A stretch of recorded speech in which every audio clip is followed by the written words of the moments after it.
Name and address, please. Carol Carlson, 477 Bruins Trace, Memphis, Tennessee. Yes, I'm a citizen. I live here. I pay taxes here. I care about tax rates.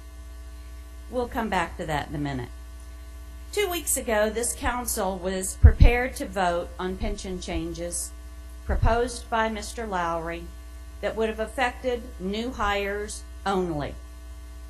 I just want to remind you, what was right 2 weeks ago is right today.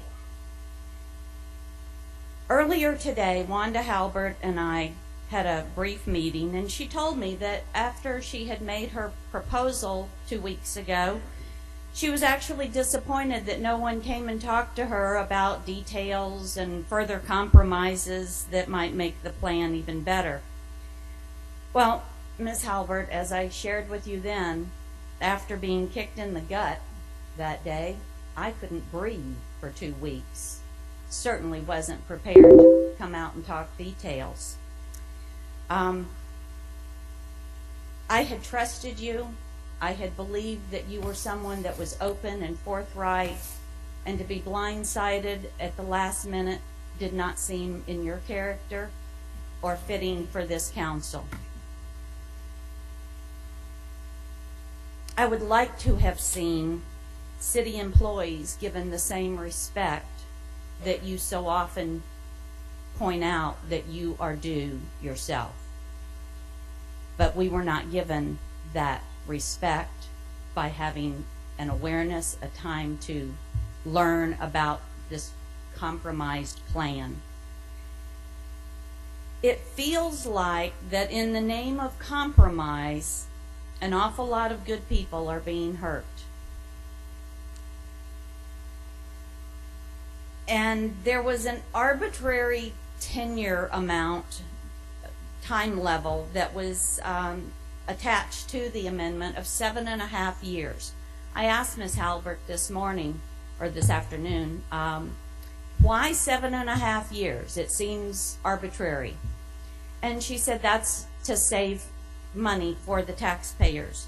But I would like for each of you to consider, how much money are we going to really be saving the taxpayers when we are losing highly trained, experienced officers that we have paid to train and build that experience, and we are watching them walk out the door and go to other cities that are more than happy to have them. Memphis actually has a reputation of having an excellent training program, and cities all over this country are happy to benefit from it.